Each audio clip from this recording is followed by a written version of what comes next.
या हालेलुया। मसीह यीशु में आप सबकी सलामती हो। खुदा बाप आपको बरकत दे।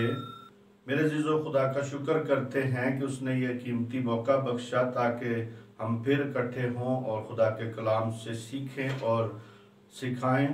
मेरे अजीजों, आज हम खुदा के जिंदा और बाबरकत कलाम को आपके सामने मैं पेश करता हूँ और बताता हूँ। आज मेरे अजीजों, हमारा जो टॉपिक है वो ये है कि दुश्मनों को कुफर बकने का बड़ा मौका दिया। हमारा आज का जो टॉपिक है मेरे अजीजों वो ये है कि दुश्मनों को कुफर बकने का बड़ा मौका दिया। तो आज हम इस बात पे सीखते हैं और मैं शुक्रगुजार हूं लोगों का जो इस कलाम को सीखते हैं और दूसरों तक सिखाते हैं, क्योंकि हमारा यही मकसद है एक दूसरे का कि हम खुदा के कलाम को दुनिया के कोने कोने तक फैला सकें ताकि लोगों की जिंदगियों में जलाल जाहिर हो सके। मेरे अजीजों, आज का हवाला जो मरकजी आयत है हम देखते हैं 2 शमूएल और उसका 12वां बाब और उसकी 13 और 14 आयत को हम गौर करते हैं। यहाँ पे क्या लिखा है। दाऊद ने नातन से कहा, मैंने खुदावंद का गुनाह किया। नातन ने खुदावंद ने भी तेरा गुनाह बख्शा, तू मरेगा नहीं। तो भी चूंकि तूने इस काम से खुदावंद के दुश्मनों को कुफर बकने का बड़ा मौका दिया है, इसलिए वो लड़का भी जो तुझ से पैदा होगा मर जाएगा। फिर नातन अपने घर चला गया। मेरे इस बात को सीखते हैं कि यहाँ पे दाऊद नबी ने जो के गुनाह किया, उस गुनाह की वजह से नातन नबी ने आके उसे कहा कि जो तूने ये जो काम किया है इसके वजह खुदा ने फिर भी तेरे गुनाह को बख्श दिया। वाकई कहता है कि मैंने गुनाह किया। पहले इकरार किया ना उसने, दाऊद ने इकरार किया कि मैंने गुनाह किया है। तो उसने कहा हाँ ठीक है, तूने गुनाह किया मगर तू मरेगा नहीं। मगर जो बच्चा उस औरत में से पैदा होगा वो नहीं बचेगा, वो मरेगा। लेकिन कहता है कि दुश्मनों को कुफर बकने का बड़ा मौका तूने दिया।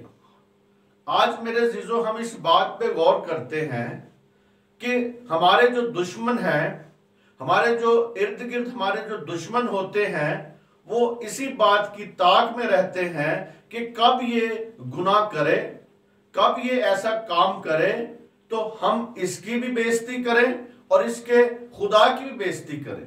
तो इसी तरह वो इसी इंतजार में रहते हैं। तो यहाँ पे मेरे अजीजों, हमें इस बात को देखा, यहाँ पे नातन ने उसे बताया कि हाँ तूने जो किया है अच्छा नहीं किया, गुनाह किया, मगर कहता है कि तू मरेगा नहीं। तो भी चूंकि तूने इस काम से खुदा के दुश्मनों को कुफर बकने का क्या दिया है, मौका दिया। वो जो लोग खुदा के दुश्मन हैं वही बोलते हैं, वही आपके ऊपर ब्लेम लगाएंगे, वही आपके ऊपर उंगली खड़ी करेंगे, वही आपकी तरफ उंगली का इशारा करेंगे कि आपने ये गुनाह किया। और वो फिर ये भी कहेंगे कि अगर कोई ना कोई जिस भी ओहदे पे है या जिस खिदमत में है कोई बंदा, उस खिदमत को टारगेट रख के कहेंगे। इसी तरह मेरे अजीजों, आज हमें इस बात को देखना है, समझना है कि अपने दुश्मनों के बारे में हम देखते हैं यहाँ पे कि मुफ्त असीरी में लोग चले जाते हैं। मुफ्त असीरी में यशाया उसका 52 बाब और उसकी 5 आयत को हम देखते हैं। यहाँ पे क्या लिखा है। खुदावंद यूं फरमाता है कि अब मेरा यहाँ क्या काम, हालांकि मेरे लोग मुफ्त असीरी में गए हैं, वो जो उन पर मसलत हैं ललकारते हैं। खुदावंद फरमाता है और हर रोज मतवाले मेरे नाम की तकफीर करते हैं। यकीनन मेरे लोग मेरा नाम जानेंगे और उस रोज समझेंगे कि कहने वाला मैं ही हूँ। खुदा देखो मैं हाजिर हूँ। खुदावंद के पाक कलाम के पढ़े सुने जाने पर खुदावंद की बरकत हो। मेरे अजीजों, यहाँ पे भी इस बात को हम देखते हैं कि कहता है कि मुफ्त सीरी में मेरे नाम की तकफीर की जाती है, मेरे लोग जो हैं मुफ्त असीरी में गए हैं। और मेरे जो असीरी का मतलब है गुलामी, कैद। और वो उस वक्त इंसान जाता है, अगर कोई गुनाह करता है तो वो गुनाह का कैदी है, गुनाह की असीरी में चले जाता है और शैतान की असीरी में चले जाता है। क्योंकि मेरे जीजो, शैतान हमारी जिंदगियों में चाहता है कि वो कोई ना कोई गुनाह ऐसी बात हो जिस जो मसलत है वो चाहता है, अपनी गिरफ्त चाहता है। तो इसी तरह मेरे जीजो इस बात को जानना है। वो कहता है कि मुफ्त असीरी में चले गए। हर रोज मतवाले मेरे नाम की क्या करते हैं? तकफीर करते हैं। तो मेरे जीजो, आज हमें इस बात को देखना है कि दाऊद के इस गुनाह की वजह से, इस उसके काम की वजह से खुदा के दुश्मनों को कुफर बकने का मौका मिला। तो आज मेरे जीजो इस बात को जानना है कि आया हमारी जिंदगियों में कोई ऐसा काम तो नहीं जिसकी वजह से खुदा के दुश्मनों को यह मौका मिलता है कुफर बकने का। तो आज मेरे जीजो कहता है कि मिस्र को गए, यानी गुलामी असीरी में जब गए हैं, तो मिस्र में भी वो जब गए थे तो वहां पे असीर हुए, मिस्रियों ने उनको असीर कर लिया, बनी इस्राएल कौम को। तो मेरे जीजो वहां पे 1000 साल पहले ही उनको ये बात बताई गई थी। खुदावन ने उनको पहले से ये बात बताई थी कि तुम असीरी में जाओगे। तो खुदा को हर बात का पता है, खुदा जानता है, लेकिन वो फिर भी हमें देखना चाहता है कि आया हम उस हालात में से अपने आप को जान छुड़ाते हैं या नहीं। हम हर बात में यस यस करते रहते हैं ना, हर बात में ओके जी, ओके ठीक है जी। लेकिन मेरे जीजो, कुछ जगहों पे आपको ना कहने की भी जरूरत पड़ती है। जब आप ना नहीं कहते तो फिर आप असीरी में जाते हैं, फिर आप गुलामी में जाते हैं, फिर आप यानी हर बात में आप यस करते रहेंगे। तो मेरे जीजो, जिस तरह यहां पे कहते हैं कि मुफ्त फंसेंगे, मुफ्त गुलामी में फंसेंगे, मुफ्त आप गुलाम बन जाएंगे उसके, उन चीजों के। और मेरे जीजो, इसी तरह पहले से ही 1000 साल पहले ही मिस्र इनको बताया गया, बनी इस्राएल कौम को। देखिए जरा पैदाइश 46 बाब उसकी 1 आयत से लेकर 4 आयत तक। और इस्राएल अपने सब कुछ लेकर चला और बेरेसबा में आकर अपने बाप इसहाक के बाप के लिए कुर्बानी गुजरानी। रात को रोया में इस्राएल से बातें कही और याकूब, उसने जवाब दिया, मैं हाजिर हूं। उसने कहा, मैं खुदा तेरे बाप का खुदा हूं, मिस्र में जाने से ना डर, क्योंकि मैं वहां तुझसे एक बड़ी कौम पैदा करूंगा। मैं तेरे साथ मिस्र को जाऊंगा और फिर तुझे जरूर लुटा भी लाऊंगा, और यूसुफ अपने हाथ तेरे आंखों पर लगाएगा। मेरे जीजो, यहां पे हम इस बात को देखते हैं कि याकूब को यहां पे कहा गया, याकूब को बताया गया, याकूब को पहले से ही यहां पे बताया गया। तो मेरे जीजो, यहां पे वो कहता है कि तू ना डर, ना घबरा, बल्कि उसे पहले से ख्वाब के जरिए बताया गया। तो मेरे जीजो, उसका सारा खानदान वहां पे बुद्दोबाश करने लगा। मिस्र में वो असीरी में चले गए, कैद में चले गए। मिस्री लोगों के इस्राएली कौम से गुलामाना सलूक हुआ। लेकिन मेरे जीजो, इस बात को देखने की जरूरत है कि खुदा ने उन्हें फिर भी छुड़ाया, खुदा ने उनको फिर भी रिहाई बख्शी। यहां पे भी मेरे जीजो, जो दाऊद से गुनाह हुआ, उसने अपना इकरार किया पहले कि मैंने तेरा गुनाह किया, खुदा को कहा कि मैंने तेरा गुनाह किया है। तो उस बात में जब इकरार किया गया तो फिर खुदा ने उसको गुनाह से निकाला, फिर खुदा ने उसको रिहाई दी और फिर कहा कि तू मरेगा नहीं। नातन के जरिए उसको कहा कि तू मरेगा नहीं। लेकिन तूने जो ये काम किया ना, इस काम से तूने दुश्मनों को कुफर बकने का मौका दिया।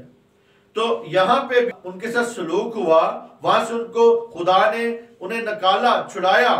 और मेरे अजीजों, हम खरूज पहला बाब उसकी 15वीं आयत में देखते हैं कि जब वहां से उनको, मेरे अजीजों, जब यहाँ पे मिस्रियों को इस खौफ हुआ कि इनकी तो कौम जो है बढ़ती जा रही है, तो बादशाह ने दाइयों को कहा कि तुम जो बेटियां हैं उनको बचाओ और जो बेटे हैं उनको मारते जाओ, इनको उनको मार दिया करो। तो यहाँ पे उनको कहा गया। लेकिन मेरे अजीजों, मूसा भी उसी दौरान ही पैदा हुआ। मूसा को भी जब दाइयों ने वो पैदा हुआ तो उसे उन्होंने बचा दिया, उन्होंने पानी में छोड़ रख दिया, पानी में भेज रख दिया, यानी उसको बचाया गया। तो यहाँ पे मेरे अजीजों, हम इस बात को देखते हैं कि खुदा ने उन्हें वहां से छुड़ाया, बचाया। और सदियों बाद असूर ने इस्राइल की जो शुमाली सल्तनत थी उसको शिकस्त दी, यानी वहां पे उसको शिकस्त दी। और उसमें हम देखते हैं यशायाह 6 बाब और उसकी 11-12 आयत में यहाँ पे क्या लिखा है। यहाँ पे लिखा है, तब मैंने कहा, आए खुदावन, ये कब तक। उसने जवाब दिया, जब तक बस्तियां वीरान ना हो और कोई बसने वाला ना रहे और घर बेचराग ना हो और जमीन असूरियों ने इस्राइल की शुमाली सल्तनत को शिकस्त दी। और असीरी से मुराद बाबल की असीरी भी है, यानी बाबल की जो असीरी थी वो भी यहाँ पे जिक्र है उसका। यानी हम यहाँ पे देखते हैं 11वें बाब में, 11वें बाब की 11 आयत में, और उस वक्त यूं होगा कि खुदावंद दूसरी मर्तबा अपना हाथ बढ़ाएगा कि अपने लोगों का बाकिया जो बच और समंदर की तरफ से वापस लाए। यहाँ पे मेरे अजीजों, जो असीर हुए उनको फिर खुदा जो है अपनी तरफ लेके आ रहा है। खुदा फिर उनको लाता है अपनी तरफ। यानी मिस्र में जैसे मुसीबत के दिन थे उनके ऊपर, लेकिन उन्हें मेरे अजीजों फिर भी एक वादा था कि वहां से उनको छुड़ाया गया, उन्हें बचाया गया। और मेरे अजीजों, असीरी यहाँ पे जब उनको बचाया गया तो नाम पर जो है दुश्मनों को कुफर बकने का बड़ा मौका मिलता है।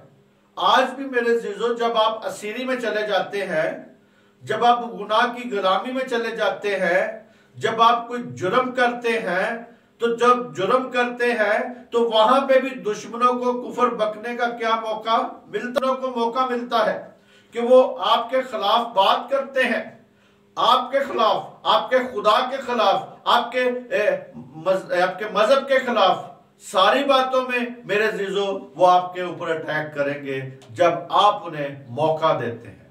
तो यहाँ पे हिजकिय्याल उसका 36 बाब और उसकी 20 और 21 आयत में जरा देखते हैं यहाँ पे क्या लिखा है। और जब वो दीगर अक़वाम के दरमियान जहां जहां वो गए थे पहुंचे, तो उन्होंने मेरे मुक़द्दस नाम को नापाक किया, क्योंकि लोग उनकी बाबत कहते थे कि ये खुदावंद के लोग हैं और उसके मुल्क से निकल आए हैं। लेकिन मुझे अपने नाम पर जिससे को बनी इस्राइल ने उन कौमों के दरमियान जहां वो गए थे नापाक किया। अफसोस मेरे अजीजों, यहाँ पे हिजकिय्याल में ये बात हमें यहाँ पे मिलती है कि खुदा कहता है, यहाँ पे ये जो 20वीं आयत है यहाँ पे कह रहा है कि दीगर अक़वाम में जहां जहां भी ये गए हैं उन्होंने मेरे नाम की क्या की है, मेरे नाम को क्या किया है, नापाक किया है। और क्योंकि लोग उनकी बाबत कहते हैं कि ये खुदा के लोग हैं। क्या कहते हैं जी? ये खुदा के लोग हैं, इनकी बात जो है, यानी इनकी जो बात की गई यहाँ पे, कहते हैं कि ये खुदा के लोग हैं, इस उस मुल्क से निकले हुए हैं, उस मुल्क से निकाला है इनको। कहता है कि उस मुल्क से निकले हैं। बनी इस्राएल ने उन कौमों के दरमियान जहां जहां वो गए, तो कहते गए नापाक किया मेरे नाम को, अफसोस उन पे। तो यहां पे मेरे जीजो नातन नबी जो था, नातन ने भी दाऊद बादशाह से कहा कि बादशाह कि तुमने दुश्मनों को कुफर बकने का बड़ा मौका दिया। यहां पे भी जो मेरे जो हिस्से में हमें वाला मिलता है, यहां पे खुदा खुद उनको कहता है, खुदा ये बात करता है कि ये जहां जहां गए हैं कौमों में, वो लोग यही जानते थे कि ये खुदा के लोग हैं। आज भी मेरे जीजो, हम जिस मर्जी मुल्क में जाएं, जहां मर्जी हो, हमें यही कहा जाएगा कि ये गैर कौमों, तो हमें यही कहना है कि ये खुदा के लोग हैं, ये यीशु के लोग हैं, ये यीशु को मानने वाले हैं। तो मेरे जीजो, ये जब यीशु मसीह में गुनाह नहीं था, तो आज हम भी मेरे जीजो गुनाह के एतबार से अपने आप को मार दें, गुनाह के एतबार से मर जाएं और रूह के एतबार में यीशु में जिंदा हो जाए, ताकि दुश्मनों को कुफर बकने का मौका ना मिले। वो उसी वक्त ही मौका मिलता है दुश्मनों को कुफर बकने का, खुदा के दुश्मनों को कुफर बकने का उस वक्त मौका मिलता है जब हमारे अंदर हमारी इंसानियत जब तक जागी रहती, यानी हम जब जिस्मानियत में हैं, जब तक हम नए मखलूक नहीं बनते, तो हम पुराने मखलूक जब तक है, पुराना इंसान है हमारे अंदर, तो मेरे जीजो वो जरूर कहीं ना कहीं खुदा की तकफीर करते हैं, वो कहीं ना कहीं खुदा को जरूर जलील करवाते हैं। तो यहां पे भी नातन नबी ने उससे कहा, बादशाह से कहा कि दुश्मनों को कुफर बकने का बड़ा मौका दिया। आज भी मेरे जीजो, जब ईमानदार कोई गुनाह करता है या जुर्म करता है, तो मेरे जीजो वहां पे गैर कौमों को कुफर बकने का मौका मिलता है। और वो ये नहीं कहते तरह, या कहते हैं कि कोई भी नाम लेके, आपका जो भी नाम है उसके साथ वो मसीह लगा के बुलाएंगे आपको। जब आपके कहीं भी अदालत में भी आपको बुलाया जाएगा, तो आपका साथ मसीह का साथ लकब लगेगा, तो फिर बुलाया जाएगा। तो इसका मतलब है कि मसीह यीशु भी वहां पे क्या हो रहा है, उसका नाम भी बदनाम हो रहा है, तकफीर हो रही, नापाक हो रहा है नाम। तो आज मेरे जीजो, यहाँ पे जब कोई ईमानदार गुनाह करते हैं, जुर्म करते हैं, तो गैर कौमों क्या मिलता है जी, मौका मिलता है। आज मौका ना दे, आज गैर कौमों को, दुश्मनों को, जो खुदा के दुश्मन हैं, जो आपके दुश्मन हैं, आपके दुश्मन वो कैसे होते हैं? वो ऐसे हैं कि जब आप खुदा के कलाम पर अमल करते हैं, तो वो ये कहते हैं कि ये कलाम जो है ये तो बदल गया हुआ है, इस कलाम पर, ये तो कलाम ही नहीं है वो वाला। तो फिर जब आप उस पर यकीन रख के, ईमान रख के चल रहे होते हैं, तो वो आपको हकारत की नजर से देखते हैं। वो आपको उस निगाह से नहीं देखते जिस निगाह से उन्हें देखना चाहिए कि ये खुदा के लोग हैं। तो आज हमने बताना है कि हम खुदा के लोग हैं, हमने अपने किरदार से बताना है कि हम खुदा के लोग हैं।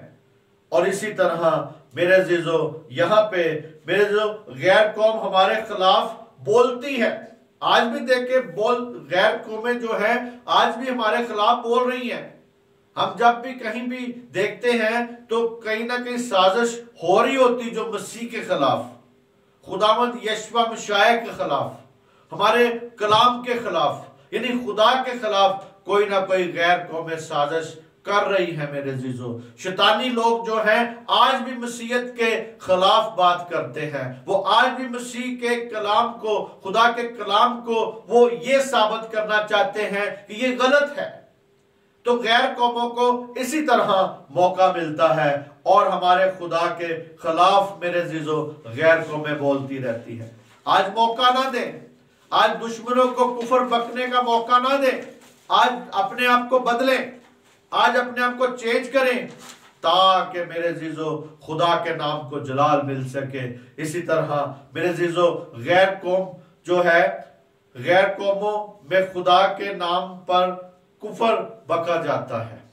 मेरे अजीजों, ये हम देखते हैं रोमियो 2:24 क्योंकि तुम्हारे सबब से गैर कौमों में खुदा के नाम पर कुफर बका जाता है, चुनाचे ये लिखा भी है। यानी रोमियो के खत में यहां पे कहता है कि कहता है क्योंकि तुम्हारे सबब से, किसके सबब से? तुम्हारे सबब से। आज अगर खुदा के नाम पे कुफर बका जाता है या खुदा के नाम पे कोई बुरी बात की जाती है तो किसके सबब से? मसीह कौम के सबब से, मसीह लोगों के सबब से, उन लोगों के सबब से, उन ईमानदारों के सबब खुदा को तरजीह नहीं देते, जो कि खुदा के कलाम के मुताबिक जिंदगी नहीं बसर करते, अपनी ख्वाहिशों या अपनी मर्जी से या अपनी ख्वाहिशों को पूरा करने के लिए कोई ना कोई जुराइम में पड़ जाते हैं या जुर्म करते हैं, तो फिर खुदा के नाम की क्या होती है जी? तफकीर होती है, फिर खुदा के नाम की बेइज्जती होती है। क्यों कहता है कि गैर कौमों में खुदा के नाम पर कुफर बका जाता है, तुम्हारे सबब से। कहता है तुम्हारे सबब से गैर कौमों में कुफर बका जाता है, खुदा के नाम पर कुफर बका जाता है। कहता है लिखा है तुम्हारी बाबत।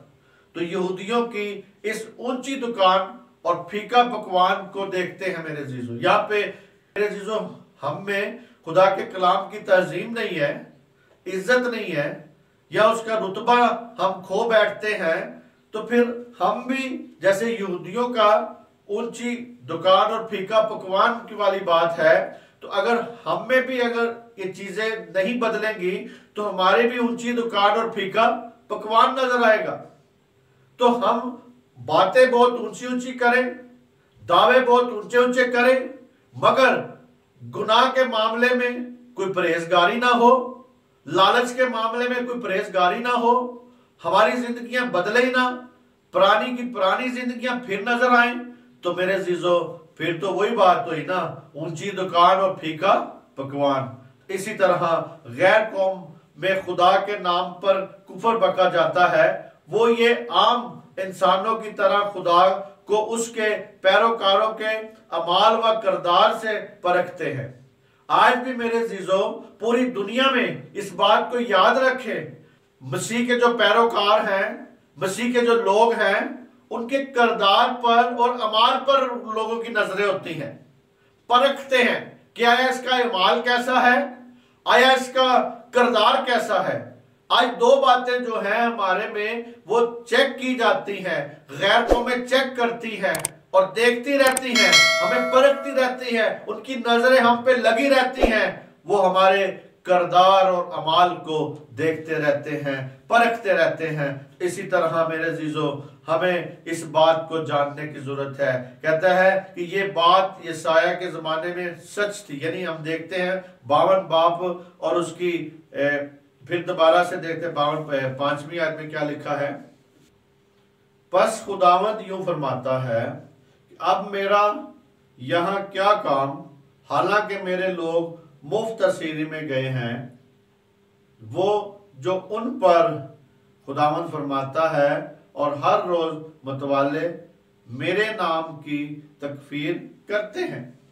यानी मेरे जीजो यही बात यशायाह के जमाने की जो थी सच उस वक्त होती है कि जब हमारे अमाल और हमारे किरदार को लोग देखते हैं, तो वो फिर चाहे वो खुदा के साथ चलने वाले हो या ना चलने वाले हो, तो मेरे जीजो इसी बात को हम अंदाजा अगर उस कदर है जैसा वो उसको आप में देखते हैं।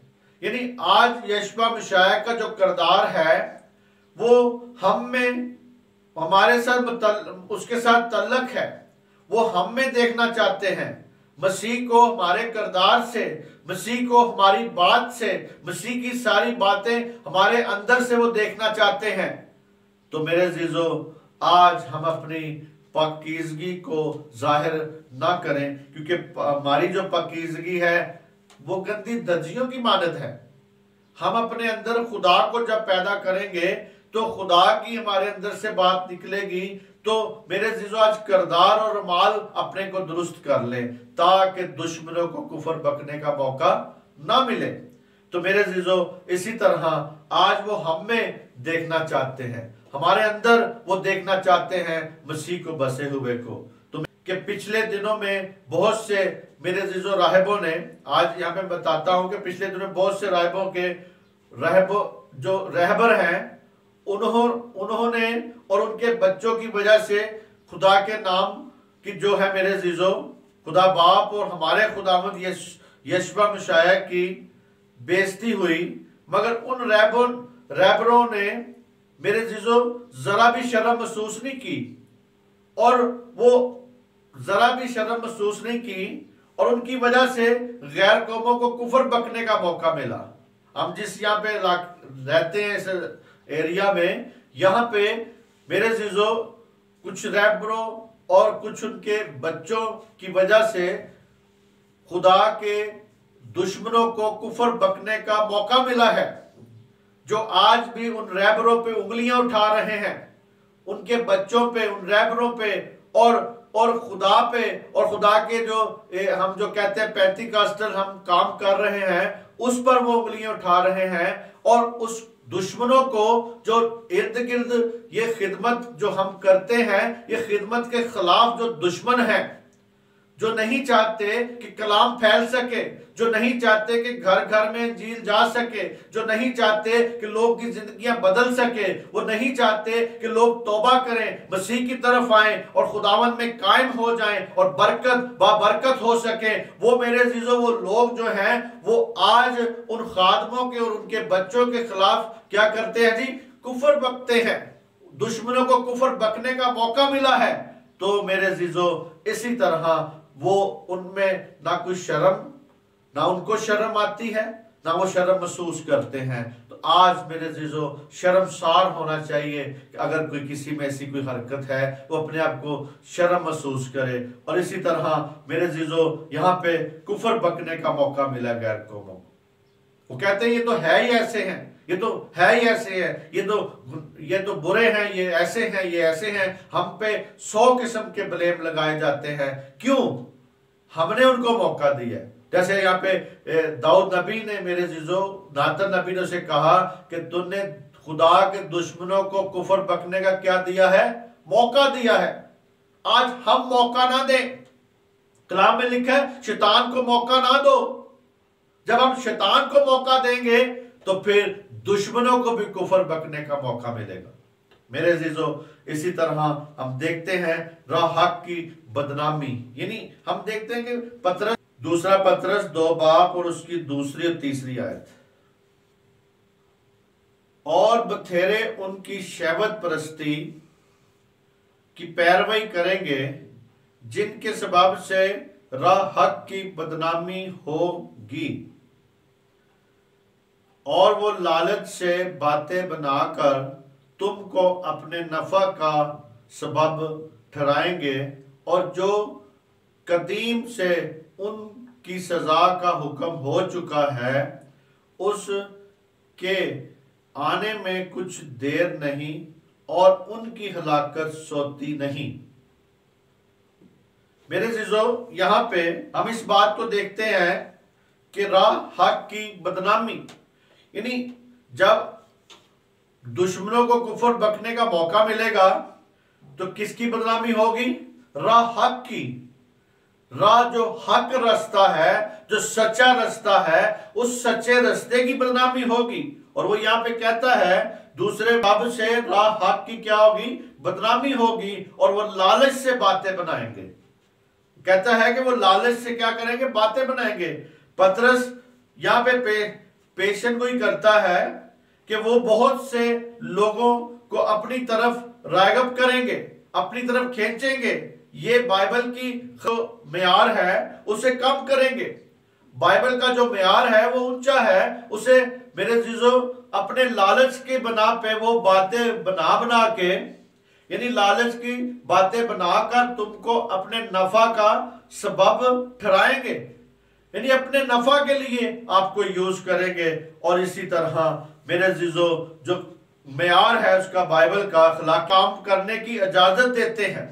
आज भी मेरे अजीजों जो कि नई नई बिदतें उठती हैं, वो आपको गुनाह की तरफ रागब करेंगी, लालच की तरफ रागब करेंगी, क्योंकि उनका अपना कोई लालच है बीच में, उनका अपना कोई नफा है बीच में। वो इसीलिए कहता है कि वो अपने नफे के लिए कहता है कि वो लालच से बातें बनाकर तुमको अपने नफा का सबब ठहराएंगे, और जो कदीम से उनकी सजा है, यानी जो कदीम से उनकी सजा लिखी हुई है वो उनको मिलेगी।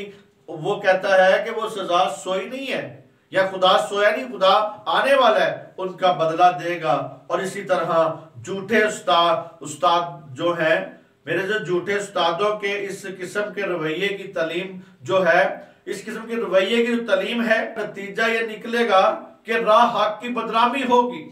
आज देखें, गौर करें कि बाइबल के मुताबिक तालीम कोई दे रहा है या नहीं, यानी वो उन पुरानी बातों को तो नहीं फिर दोबारा से उठा रहा, पुराने शरीयत की उन बातों को दोबारा से रिपीट तो नहीं आपके साथ करवा रहा।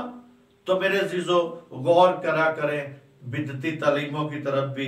और क्योंकि कुछ बिदती लोग हैं, वो अपनी बिदत को फैलाने के लिए आपको नफा के लिए इस्तेमाल करेंगे, आपको शायद कोई अच्छे पैकेज भी देंगे ताकि आप उनमें शामिल हो और उनके नफा का सबब बन सकें। लेकिन मेरे अजीजों, बदनामी किसकी होगी? राह हक की बदनामी होगी। इसी तरह मेरे अजीजों, और मेरे अजीजों, बदनामी हुई और बेईमानों के दिलों में मसीहत के बारे में गहरी हकारत पैदा होगी। जो बेईमान लोग हैं, जो मसीह पर ईमान नहीं रखते, जो मसीह पर ईमान नहीं लाते, के दिलों में मसीहत के बारे में क्या होगा? गहरी हकारत पैदा हो जाएगी। आज हमारे किरदार साफ हो, अच्छी बात हो, और जो खुदा का कलाम हमें हुक्म देता है उसके मुताबिक चलें, ताकि गैर कौमों में मसीहत की जो है, मेरे उनके दिलों में मसीहत की कदर बन सके, मसीहत की कदर बढ़ सके। ये नहीं है कि मसीह देखें। तो आज मेरे अजीजों, हमारे कामों की वजह से, हमारे किरदार की वजह से, हमारे अमाल की वजह से वो हमें कई बार हकारत की नजर से देखते हैं। आज भी मेरे अजीजों, ओए करके बुलाने की उनकी कोशिश होती है, ओए इधर आओ। इसी तरह आज अपने आप को मेरे अजीजों खुदावंद में कायम करें, ताकि मेरे जो आज यीशु को बदनाम करते हैं वो झूठे राहिब हैं, यानी जो झूठे रहबर हैं, वो झूठे रहबर हैं जो आज उसके नाम को क्या कर रहे हैं? बदनाम कर रहे हैं, उसकी बदनामी करवाते हैं। क्यों? अपने नफा के लिए वो लोगों को तालीम देते हैं, या फिर नफा के लिए इस्तेमाल करते हैं, अपना नफा, अपने लालच के लिए। वो मेरे अजीजों, उनका लालच या उनका पेट भरता ही नहीं है। इसी तरह मेरे अजीजों, झूठे उस्ताद और झूठे राहिब जिन माली मामलात में बड़े लालची होते हैं, मेरे अजीजों, ये बात को याद रखें। तो उन्होंने खिदमत को एक नफा बख्श पेशा बना लिया हुआ है, नफा बख्श पेशा बनाया हुआ है। तो इसी तरह आज इस बात को देखना है कि नफा बख्श पेशे के तौर पर चुनते हैं। इस पेशे को जब उनको कोई काम भी नहीं मिलता तो वो इस पेशे को चुन लेते हैं। तो आज मेरे अजीजों, हमें देखना है झूठे जो राहिब है, झूठे जो उस्ताद हैं, झूठे जो रहबर हैं, जो सिखाने की कोशिश करते हैं, लेकिन मेरे अजीजों वो कहते हैं कि आज हमें इस बात को देखना है कि वो इस पेशे को इख्तियार करते हैं अपनी कमाई के जरिए के लिए। तो मेरे अजीजों, आज खुदा ने आपको जब अकल बख्शी है, तो आप खुदा के काम को या खुदा की खिदमत को अपना पेशे का जरिया ना बनाएं, बल्कि इसको आप खिदमत करें और खुदा के लिए खिदमत करें, और आपको खुदा बरकत देगा, आपको खुदा और कहीं से पूरा करेगा। लेकिन पैरोकार बनाना है, यानी आज भी देखें कि जो झूठे उस्ताद या झूठे रहबर हैं, उस ज्यादा से ज्यादा अपने वो बनाने की कोशिश करते हैं, मेंबर बनाने की कोशिश करते हैं, पैरोकार उनके ज्यादा ज्यादा हो जाए। तो मेरे अजीजों, ताकि उनकी माली आमदनी बढ़ती जाए, अपनी आमदनी बढ़ा रहे होते हैं, अपनी आमदनी बढ़ाने के लिए वो देखते रहते हैं और उनको उनको डर होता है कि हमारी आमदनी में कमी ना हो जाए, हमारी आमदनी में कोई कमी ना हो जाए। वो इसीलिए मेरे अजीजों, आमदनी में कमी ना हो जाए इसलिए वो मुझे पैगाम भेजते हैं कि हमारे लोगों के घरों में ना जाना। उन रहबरों के बारे में मेरे अजीजों हम देखते, कमी ना हो जाए, वो किसी ना किसी के जरिए से मेरे पास पैगाम भेजते हैं कि हमारे लोगों के पास ना जाएं, उनको विजिट ना करें, उनके पास ना जाएं, क्योंकि आमदनी है उनमें कमी नजर आ रही है। इसीलिए इनमें ये कहा जाता है और पैगाम भेजे जाते हैं कि इनमें आप दुआ ना करें। मेरे अजीजों, मेरे घर में आके मुझे कहा कि आपने हमारे लोगों में दुआ क्यों करवाई है, ये क्यों दुआ करवाते हैं, ये हमारे लोग हैं, ये झूठी बातें बनाकर उभारते। मेरे अजीजों, आज हमें इस बात को देखना है कि वो कुछ तो ऐसे रहबर हैं जो अपनी आमदनी के लिए ये सब कुछ करते कि हमारी आमदनी में कमी ना हो जाए, मुझे पैगाम भेजते हैं। और इसी तरह मेरे अजीजों, हमें इस बात को जानना है, समझना है कि वो कहता है कि दुश्मनों को कुफर बकने का मौका ना मिले। कि एक खास बात बताता हूं कि आपको, वो ये है कि शैतान उस वक्त सब से ज्यादा शैतान होता है जब उसके हाथ में बाइबल होती है। याद रखें मेरे अजीजों कि शैतान उस वक्त सबसे बड़ा शैतान होता है जब उसके हाथ में बाइबल होती है। बस आज हमारे रहबर जिनके हाथों में बाइबल है, अपने आप को रास्तबाजी का खादम जाहिर करते हैं, मशहूर बशारती गीत गाते हैं और बाइबल की असलाह इस्तेमाल करते हैं, लेकिन ये सब अपने काफराना और बिगड़े हुए अखलाक पर पर्दा डालते हैं। मेरे अजीजों, वो उन पे पर्दे डाल रहे होते हैं, पर्दे डालने के लिए करते हैं। इन मजहबी का एक होलनाक सजा इंतजार कर रही है। उन रहबरों की मेरे अजीजों सजा का हुक्म हो चुका है। वो उनको जिबा करने के लिए अपनी छुरी तेज कर रही है।